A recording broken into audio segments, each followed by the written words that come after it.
In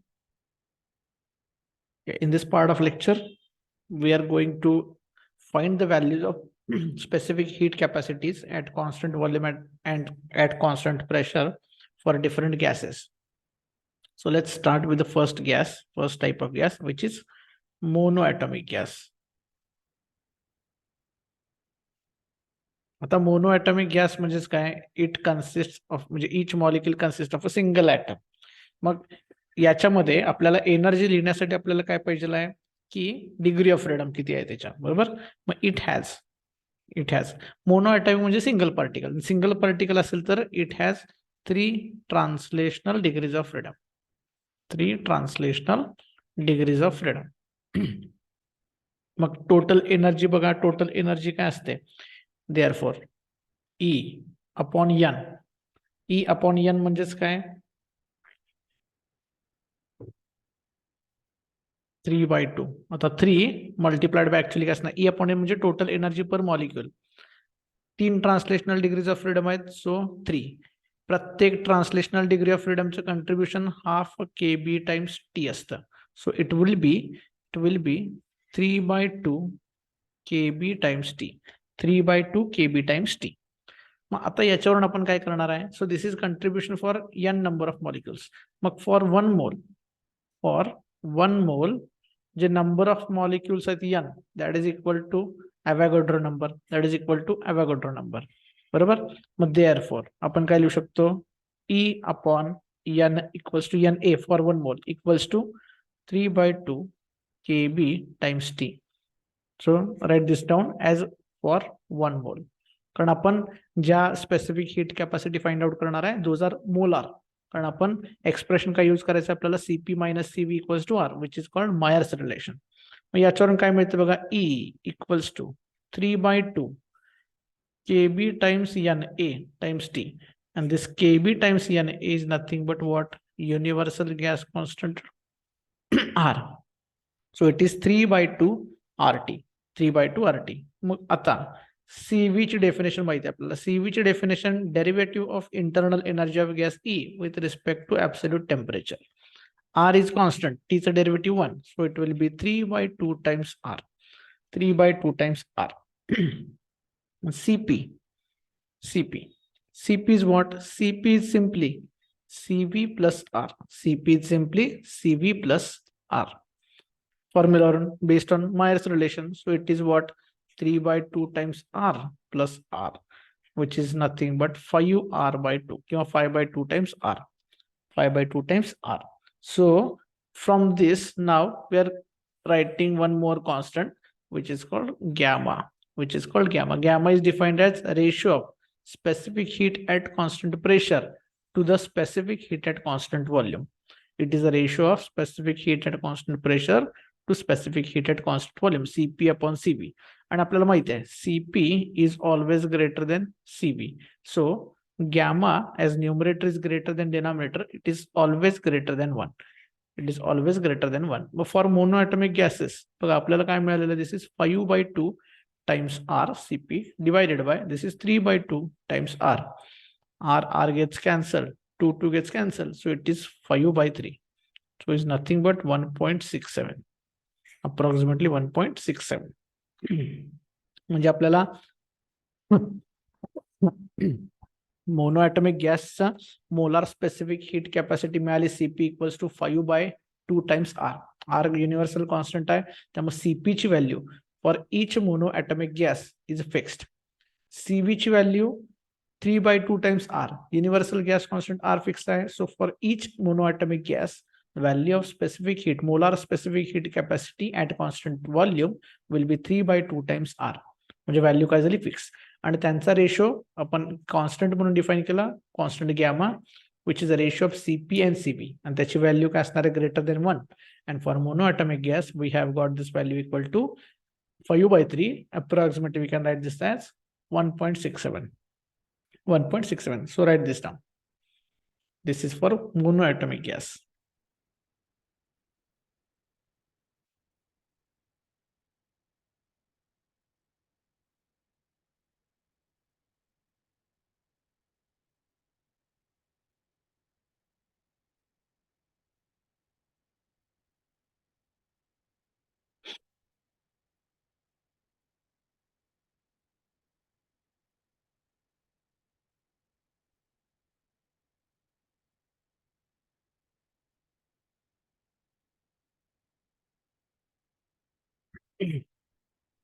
Okay. So next we'll see diatomic gas. So this is monoatomic. Second, we are going to see diatomic gas.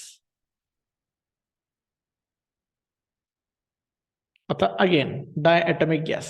So total आता पहिली याच्यातली सब केस one बघा, सब केस one. आता diatomic gas जो आहे, आता याच्यामध्ये काय काय डिग्रीज ऑफ फ्रीडम असणार आहेत? 3 ट्रान्सलेशनल डिग्रीज ऑफ फ्रीडम असणार आहेत, 2 रोटेशनल डिग्रीज ऑफ फ्रीडम असणार आहेत. हे कंपल्सरी आहे. मग तुम्हाला रिमेंबर, इफ यू रिमेंबर, जर आठवत असेल तर बघा, आपण व्हायब्रेशनल डिग्रीज ऑफ फ्रीडम असल्यानंतर काय काय कन्सिडर करावं लागतं. मग हा जो गॅस मॉलिक्यूल आहे डायॲटॉमिक आहे. डायॲटॉमिक म्हणजेच काय? याचे atoms along certain line arrange झालेले आहेत असे, बरोबर. हा perpendicular axis, one perpendicular axis, another perpendicular axis. मग it has 3 translational degrees of freedom, बरोबर. दोन rotational degrees of freedom about perpendicular axis, 2 perpendicular axis असणार आहेत. आणि आता पॉसिबिलिटी काय? हे व्हायब्रेट होऊ शकतं किंवा नाही होऊ शकत. आपल्याला त्या 2 केसेस कन्सिडर करायच्या आहेत. म्हणजे आपण कन्सिडर काय करतो बघा, मी पहिली केस कन्सिडर करतो मी रिजिड रोटेटर. रिजिड रोटेटर म्हणजेच काय? रिजिड आहे. रिजिड आहे म्हणजे त्याचे व्हायब्रेशन बिलकुल होणार नाहीत.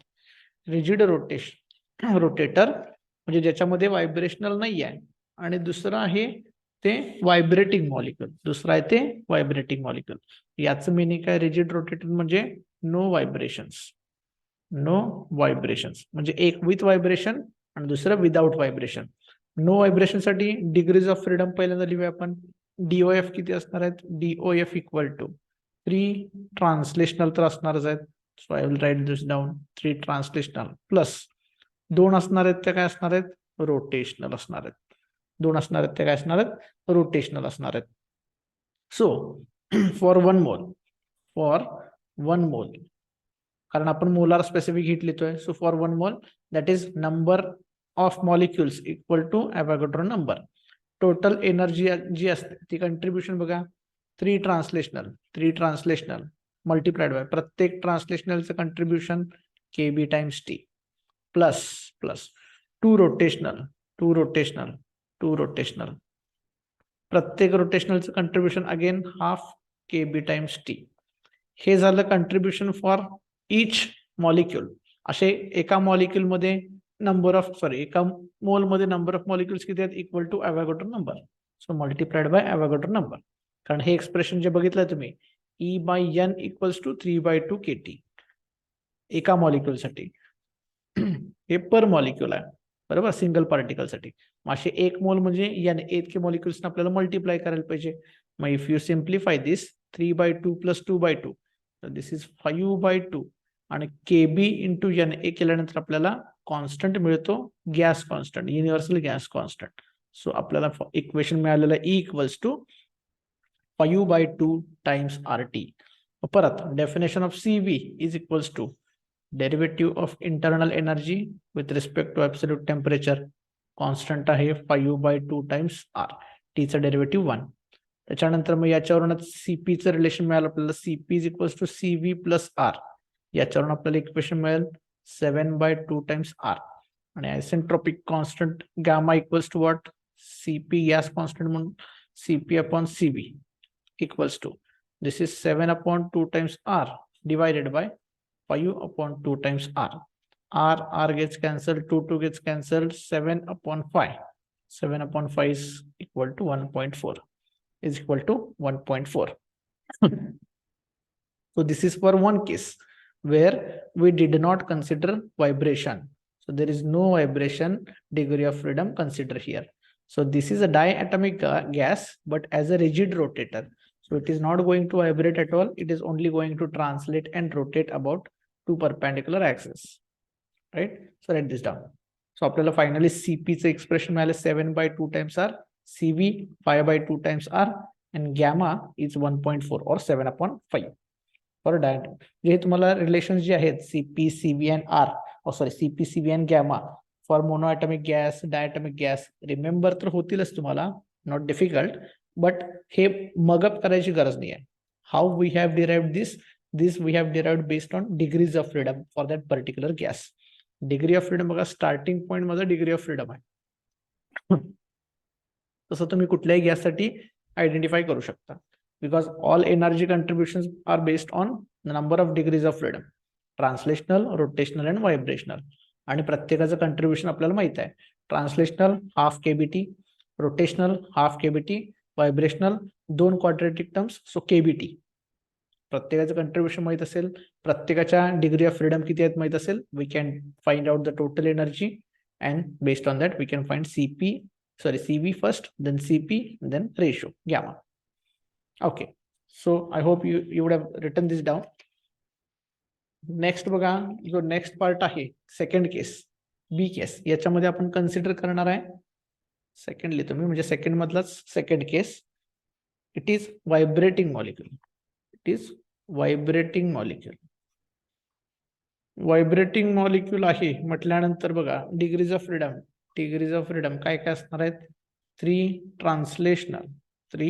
ट्रान्सलेशनल प्लस 2 रोटेशनल, हे कंपल्सरी, प्लस एक असणार आहे, ती काय असणार आहे, ऍडिशनल व्हायब्रेशनल असणार आहे, एक ऍडिशनल असणार आहे व्हायब्रेशनल. सो कंट्रीब्युशन हा इक्वल्स टू ब्रॅकेट मध्ये हे 3 इंटू प्रत्येकाचं contribution half KBT plus rotational 2 into contribution half KB times T plus vibrational 1 into प्रत्येकाचं कंट्रीब्युशन आता केबी टाइम्स टी आणि मल्टिप्लाइड बाय टोटल साठी 1 मोल साठी Na. दिस इज फॉर 1 मोल. दिस इज फॉर 1 मोल. किती येणार आहे बघा, हे 3 plus 2 5 plus 2 7/2 Kb and Na multiplication is R times T. So I got this expression E equals to 7/2 times RT. Again CV dE upon dt equals to 7/2 times R. Based on this, using Myers relation CP, CV plus R is equals to 9/2 times R. And again constant CP upon CV gamma equals to, this is 9/2 times R divided by 7/2 times R. R gets cancelled. This is 9/7. This is 9/7. So write this down. Again, based on starting point, 3 translational plus 2 rotational plus 1 vibrational.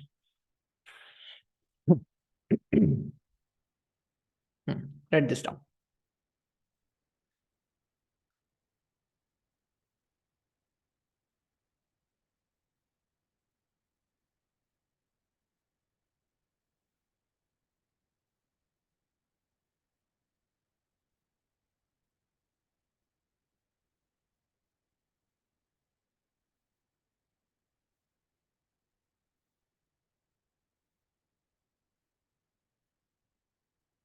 Okay, and now last part, last type of gas, third one, it is polyatomic. Polyatomic gas. Polyatomic means what? More than 2 atoms. It has more than 2 atoms.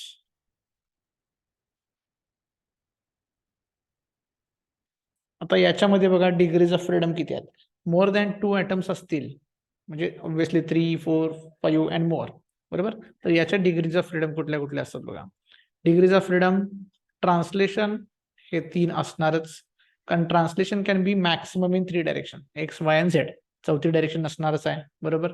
कारण चौथी direction म्हणजे काय, combination of दिस 3. आपल्याला 3 independent quantities पाहिजे, so we only need 3 translational plus. आता rotational जे आहेत त्या पण 3 असणार आहेत. रोटेशनल पण किती असणार आहेत, 3. रोटेशनल 3 का, कारण 3 ऍटम असल्यामुळं 2 ऍटम असताना काय होत होतं, these 2 atoms are aligned in certain direction. मग तो एक्स ऍक्सिस असेल, वाय असेल, झेड असेल, और एनी रॅन्डम लाईन असेल, बरोबर. मग ते रोटेट होत असताना त्या लाईनच्या अबाउट रोटेट होऊ शकत नव्हते. ते कोणा अबाउट रोटेट होऊ शकत होते, त्या लाईनला परपेंडिक्युलर असणारे जे 2 ऍक्सिस आहेत त्यांच्या अबाउट रोटेट होऊ शकत होते. म्हणून आपल्याकडे 2च rotational degree of freedom available होत्या in case of diatomic gas. पण इथं 3 आहेत ऍटम, म्हणजे कमीत कमी 3 ऍटम आहेत, कारण पॉलीएटॉमिक आहे, मोर दॅन 2 ऍटम्स. 3 ऍटम असल्यामुळे आता 3 इंडिपेंडेंट डायरेक्शन्स, म्हणजे 3 independent axis, let's say for example x axis, Y axis, Z axis, या तिन्ही ऍक्सिसच्या अबाउट किंवा 3 इंडिपेंडेंट लाईन्सच्या अबाउट हे रोटेट होऊ शकतात. मग 3च इंडिपेंडेंट का घ्यायचं, कारण चौथा, कारण स्पेसमध्ये इंडिपेंडेंट गोष्टी म्हटलं तर 3च फक्त. मग जनरली आपण एक्स वाय आणि झेड घेतो, पण रॅन्डमली आपण कुठलीही घेऊ शकतो, पण मॅक्सिमम किती? 3च. इंडिपेंडेंट म्हटलं 3च. चौथी गोष्ट घेतला तर चौथी गोष्ट ऍक्च्युअली डिपेंड्स ऑन 3. म्हणजे थोडक्यात काय आहे, कुठला पण पॉईंट तुम्हाला रिप्रेझेंट करायचा असेल तर जसं तुम्हाला 3 कोऑर्डिनेट्स लागतात, एक्स वाय झेड. 3च का लागतात? कारण ते सफिशियंट आहेत. त्या तिघांमुळे तो पॉईंट कम्प्लिटली डिस्क्राईब करता येतो स्पेसमध्ये कुठं आहे. म्हणजे स्पेस मधली कुठली पण गोष्ट रिप्रेझेंट करायची असेल तर 3 ट्रान्सलेशनल डिग्री ऑफ फ्रीडम लागतात आणि 3 रोटेशनल. मग फक्त डायॲटॉमिक साठी 3 रोटेशनल का नाही आल्या? कारण अलाइनमेंट जर एका पर्टिक्युलर ऍक्सिसच्या अबाउट असेल तर त्या ऍक्सिसच्या अबाउट रोटेशन कन्सिडर करता येत नाही, म्हणून तिथे एक रोटेशन कमी झालं, म्हणून तिथे 2 होत्या. मग 3 ट्रान्सलेशनल, 3 रोटेशनल प्लस आता व्हायब्रेशनल पण असणारच आहेत, पण व्हायब्रेशनल आपल्याला माहित नाही. मग लेट्स से एफ व्हायब्रेशनल. किती डिग्रीज ऑफ फ्रीडम आहेत? F vibrational degrees of freedom आहेत. आपल्याला माहित नाही, कारण it is more complicated. Vibration 3 at least 3 atoms आहेत म्हटल्यानंतर व्हायब्रेट कुठल्या पण डायरेक्शन मध्ये होऊ शकतात. मग आपल्याला पर्टिक्युलरली डिफाईन करता येते, म्हणून आपण असं कन्सिडर केलं की F vibrational degrees of freedom आहेत. म्हणजे प्रत्येक डिपेंडिंग ऑन पॉलिएटॉमिक गॅस, प्रत्येक पॉलिएटॉमिक गॅसमध्ये या एफ ची व्हॅल्यू डिफरंट असू शकते, पण कंपल्सरीली त्यांच्यामध्ये 3 ट्रान्सलेशनल असणार आहेत, 3 रोटेशनल असणार आहेत. मग आता यांची जर एनर्जी काढायची म्हटलं तर परत 3 इंटू ट्रान्सलेशनलचं contribution half KBT, again 3 into याचं contribution half KBT plus vibrational F आहेत इंटू यांचं कंट्रीब्युशन मात्र KB टाइम्स T. याला multiplied by NA and this is for 1 mole. मग याच्यावरून बघा E इक्वल्स टू 3/2 प्लस 3/2 3 होणार आणि 3 plus F. This is 3 plus F times, आता इथं KB इंटू NA परत काय होणार? R times T. 3 plus F times RT. Again, definition CV equals to derivative of E, internal energy with respect to absolute temperature. F constant है, 3 constant है, R constant है. D is a derivative with respect to T1. So it is 3 plus F times R. त्याच्यानंतर CPचं expression वापरलं, CV plus R from Mayer's relation. Add करा, R याच्यामध्ये add केला तर you get 4 plus F times R. 4 plus F times R. Therefore, constant gamma ratio of CP and CV define केलात तर RR cancel होणार, म्हणजे काय होणार आहे? 4 plus F divided by 3 plus F. 4 plus F divided by 3 plus F. म्हणजे असंच जर म्हणजे मग तुम्हाला आता फक्त या F ची व्हॅल्यू माहित असेल, suppose if you are given certain polyatomic gas ज्याच्यामध्ये तुम्हाला व्हायब्रेशनल डिग्रीज ऑफ फ्रीडम किती प्रेझेंट आहेत, म्हणजे F ची व्हॅल्यू जर माहिती असेल तर by using all these expressions we have obtained, you can find the value of CV, CP and gamma. Okay, note this down.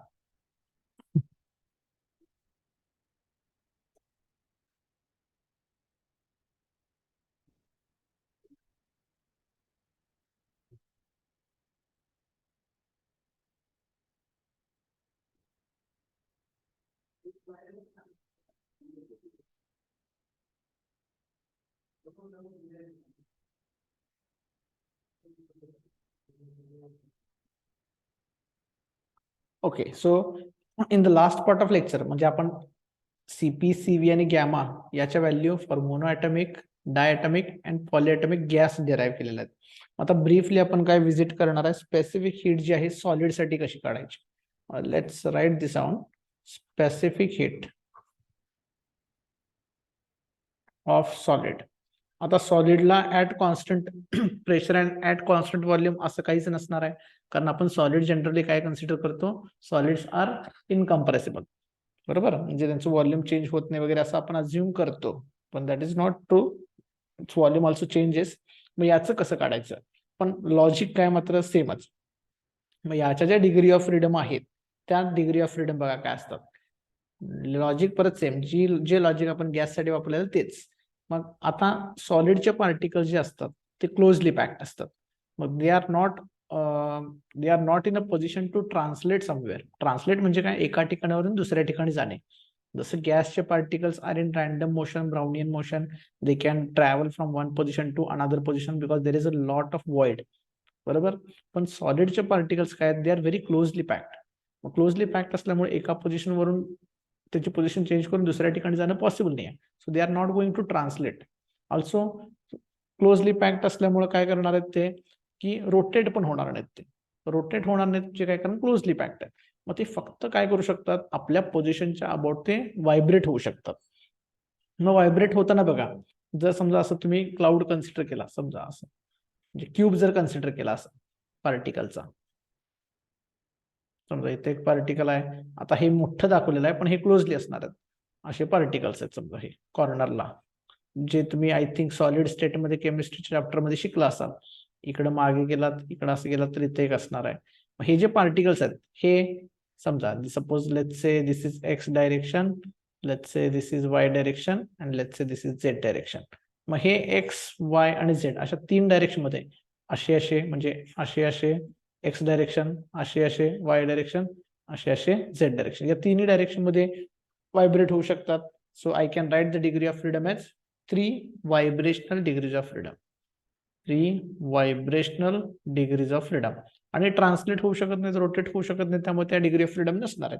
मग इथं ई एनर्जी इक्वल्स टू कसं लिहिणार, ई 3 टाइम्स प्रत्येकाचं कंट्रीब्युशन काय, के बी टाइम्स टी, कारण हे vibrational आहे, व्हायब्रेशनचं contribution k B times T असतं, मल्टिप्लाइड बाय असे number of particles N A, Avogadro number एवढे आहेत. So it is nothing but what, 3RT. It is nothing but 3RT. So I can define analogous to gas C. आता इथे CP आणि CV नसणार आहे. So it is only DE with respect to DT, which is equal to 3R. Which is equal to 3R. So this is analogous to gas. This CP C ची value for solid defined analogous to gas. Analogous to gas.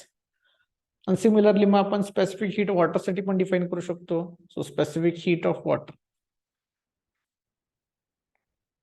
Liquid आहे पण in general आपण water जर consider केला तर बघा, so water is nothing but what, there are 3 atoms. Water is nothing but H2O.